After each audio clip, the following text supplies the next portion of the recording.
मामले में क्या अपडेट्स हैं? पिछले महीने 6 सितंबर को जो है टांडा जो हॉस्पिटल है उसके नज़दीक जो हमें 3 कंट्री मेड वेपन्स और उसके साथ 40 लाइव राउंड्स और 2 नाइव्स और साथ में 5250 NDPS के अंतर्गत लिस्टेड जो है ड्रग्स वहाँ पर टैबलेट्स मिली थी। और इसमें DSP कांगड़ा और SHO कांगड़ा जो है उनके द्वारा मौके पर उसी समय निरीक्षण किया गया। और ये आर्टिकल्स जो हैं अबैंडेंड एक लोकल एक छोटा टेंपल है उसके पास जो है पुलिस द्वारा रिकवर किए गए थे। इस केस में क्योंकि उस एरिया में कोई भी CCTV कैमरा या कोई और लीड हमारे पास शुरुआत में नहीं थी, लेकिन पुलिस की टीम जो है अपने लोकल इंटेलिजेंस यूनिट्स उनके साथ लगातार संपर्क में और कुछ टीम के मेंबर्स को इसके बारे में जानकारी इकट्ठा करने के लिए कांगड़ा और उसके आसपास के क्षेत्रों में एक्टिवेट किया गया था। इसी दौरान एक लोकल इनपुट हमें ये मिला कि कोई व्यक्ति जो कि पंजाब से संबंध रखता है और सस्पिशियस तरीके से जो है शाहपुर के एरिया में एक प्राइवेट होटल में रह रहे हैं। और जब इस लीड को वेरीफाई किया गया तो होटल में जो एंट्री थी वो किसी लोकल व्यक्ति के नाम से थी और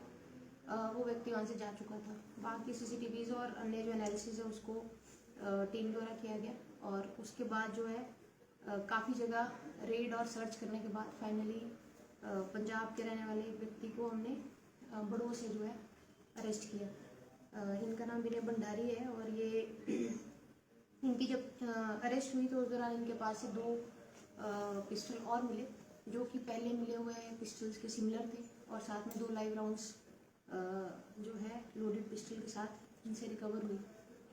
जब पूछताछ के समय जो विनय भंडारी है उनसे जानकारी उनके बारे में जुटाई गई तो ये पता चला कि जुलाई महीने में जीरकपुर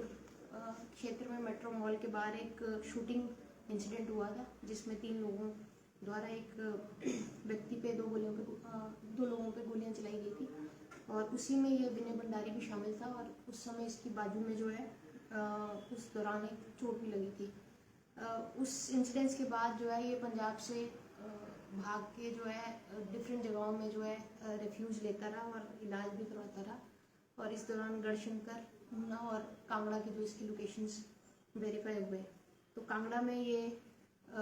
1-2 दिन एक जगह पे रह के बार बार जो अपनी लोकेशन शिफ्ट कर रहा था। उस चीज़ को वेरीफाई करते हुए हमने बड़ो क्षेत्र से इसको जो है फाइनली अरेस्ट किया और इसी छानबीन में क्योंकि कोई लोकल व्यक्ति होने का अंदेशा शुरू से ही था इस केस में तो पूछताछ के दौरान रोहित और छोटू जो कि ज्वालाजी का रहने वाला है उसका मैटर सामने आया और उसके बारे में जब पता चला तो रोहित जो है 302 मर्डर के केस में अभी सज़ा काट रहा है और पैरोल पे वापस घर आया था, लेकिन पैरोल जम करके वापस उसने जेल में अपनी एंट्री नहीं दी थी। और विनय को जो है वेपन्स को विनय और इनके जो संबंधित गैंग के लोग हैं उनसे जो है जेल में उसका कनेक्शन जो है इस्टेब्लिश हुआ और उनके साथ टच में था। पूछताछ में ये भी सामने आया है कि क्योंकि विनय भंडारी जो है 5 वेपन्स कैरी करते हुए हिमाचल में डिफरेंट जगहों में छुप रहा था तो उसने छोटू से जो है ये मैनेज किया कि वो कुछ वेपन और एमुनिशन जो है वो टेम्परेरीली अपने पास रखे और बाद में उसको जो है कलेक्ट कर लिया जाएगा। इसी सिलसिले में छोटू जो है वो वेपन्स और जो लाइव राउंड्स कांगड़ा में टांडा के पास मिले थे उनको लेके और साथ में छोटू की जो इन-लॉज हैं वो अमृतसर के रहने वाले और अमृतसर का एक एरिया है कुच्चा दवाई खाना जहाँ पे NDPS की सेल और परचेज की काफ़ी गतिविधि रहती है वहाँ से बिलोंग करते हैं। और इसके साथ जो ये ड्रग्स लेके आया था ये ड्रग एडिक्ट भी है और पेडलिंग का भी काम करता है अपना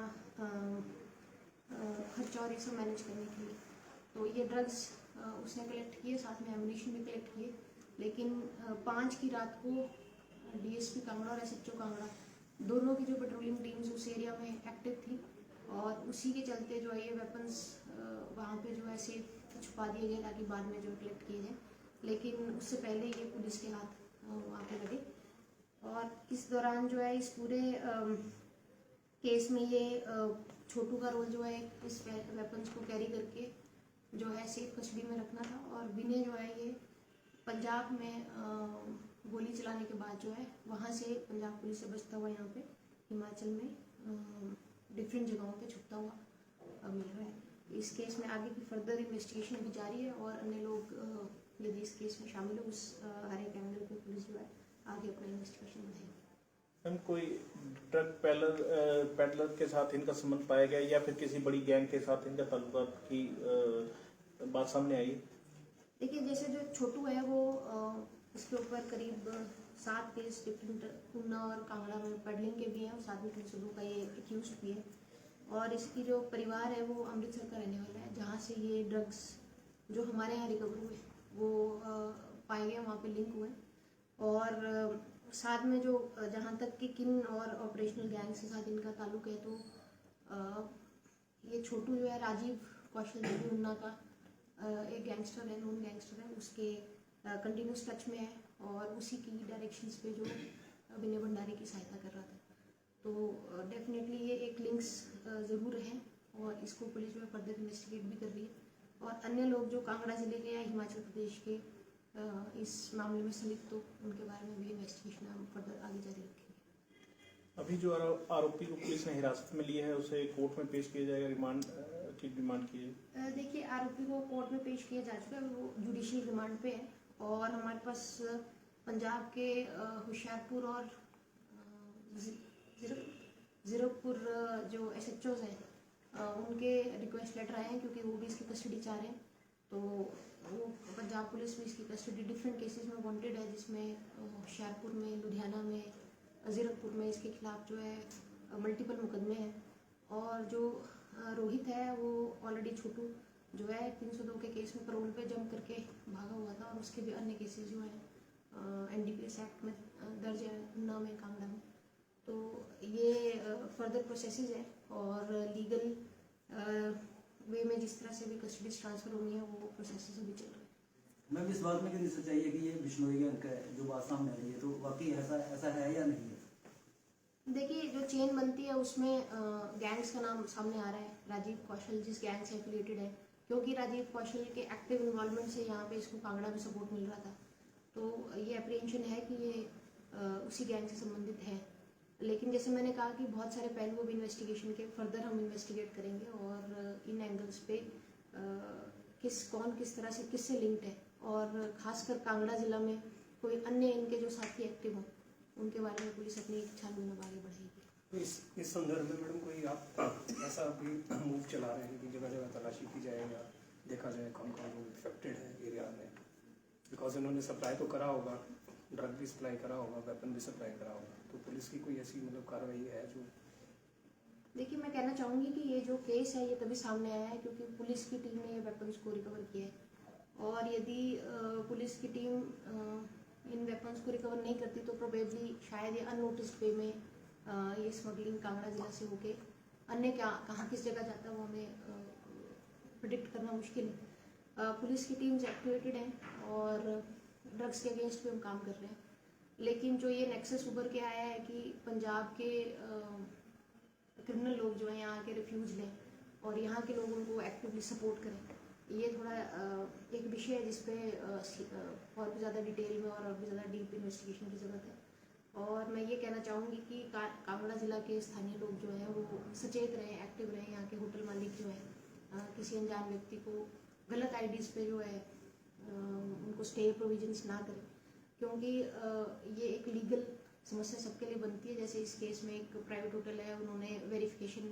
किसी और के नाम पे करके इसको अपने यहाँ ठहराया, तो उनके अगेंस्ट भी लीगल कार्रवाई पुलिस इनिशिएट करेगी। मैं आपके माध्यम से ये कहना चाहूँगी कि पुलिस सचेत है, आपके लिए तत्पर है और हमें आपका भी सहयोग चाहिए होगा कि आपके आसपास यदि कोई सस्पिशियस एक्टिविटीज़ नोटिस होती हैं तो कृपया हमारे ध्यान में लाएं ताकि पुलिस उसमें आके अपना इन्वेस्टिगेशन और उनका वेरिफिकेशन कर पाए। कांगड़ा पुलिस में पंजाब पुलिस के साथ कोई ज्वाइंट एक्शन इस मामले में या किसी अन्य केसेस में करने जा रही है? देखिए ऐसा है कि हमारे इस केस में पंजाब पुलिस की सहायता की डायरेक्टली हमें आवश्यकता तो नहीं पड़ी थी क्योंकि इसको अरेस्ट कांगड़ा जिला में किया गया और रोहित छोटू जो हमारे पास जानकारी थी उसको अमृतसर में अप्रेंड किया गया था। तो ये इन दोनों फिलहाल इन दो जो एक्यूज अरेस्ट हुए इनके संदर्भ में तो पंजाब पुलिस से हमें किसी प्रकार की ऑपरेशनल सहायता लेने की जरूरत नहीं पड़ी। लेकिन क्योंकि लिंक्स पंजाब से किसी से जुड़े हैं, पंजाब के SP जो कंसर्न है उनसे भी मैं टच में हूँ और वो लोग भी इनकी एक्टिव कस्टडी चाह रहे हैं ताकि वो अपना इन्वेस्टिगेशन फर्दर कर पाएँ। तो जैसे मैंने कहा कि बहुत सारे पहलू अभी फर्दर इन्वेस्टिगेट किए जाएंगे और खासकर कि लिंकेजेस में अगर यदि कांगड़ा जिला के या हिमाचल प्रदेश के अन्य लोग इनके टच में और किस तरह से ऑपरेशनल नेटवर्क यहाँ पे अगर चल रहा है उस पर पुलिस जो है आगे फर्दर छानबीन आगे बढ़ेगी। Ma'am, England versus Bangladesh match के दौरान एक वीडियो है जो सरफेस हो रहा है सोशल मीडिया पे, उसमें पुलिसकर्मी किसी अन्य व्यूअर से कुछ चर्चा कर रहा है, क्या पुष्टि है उस बारे में भी जानकारी दें? मैं वीडियो आपके माध्यम से भी मुझे जानकारी मिली, वीडियो देख के मुझे लगता है उस पर कमेंट किया जाएगा। चर्चा किस प्रकार की है ये आइडिया नहीं है मुझे। सिटिंग कैपेसिटी को लेकर, चेयर्स को लेकर। नहीं, मैं वीडियो देख लूँगी, उसके बाद प्रोबेबली मैं शायद इस पर कमेंट कर पाऊँगी। मैम, एक और धर्मशाला के धार गांव में जो है एक पाकिस्तानी सिग्नल मिलने की बात हो रही है, कितनी सच्चाई है इस बात में, और यदि ऐसा है तो किस तरह के एक्शन जो है पुलिस द्वारा लिए जा रहे हैं? देखिए, जो नेटवर्क में ट्रांसमीटर्स जो सिग्नल्स होते हैं वो इस तरह के पहले भी इंसिडेंट्स यहाँ पे आते रहे हैं और इसमें जो हमारा एक कम्युनिकेशन और टेक्निकल सर्विसेज विंग होता है जो स्पेशलाइज्ड यूनिट है वो इसमें फर्दर इंक्वायरी करते हैं कि सिग्नल किस तरह के इक्विपमेंट से मीट हो सकते हैं, उस पर कार्य चल रहा है। और हाल फिलहाल किसी भी तरह की लिंक्स को जोड़ना शायद सही नहीं है, थोड़ा अर्ली रहेगा और वो जिस तरह की रिपोर्ट CTS से हमें आएगी इसमें उसके तहत ही मैं फर्दर इसमें आपसे जो है डिटेल जानकारी साझा जरूर कर पाऊँगी।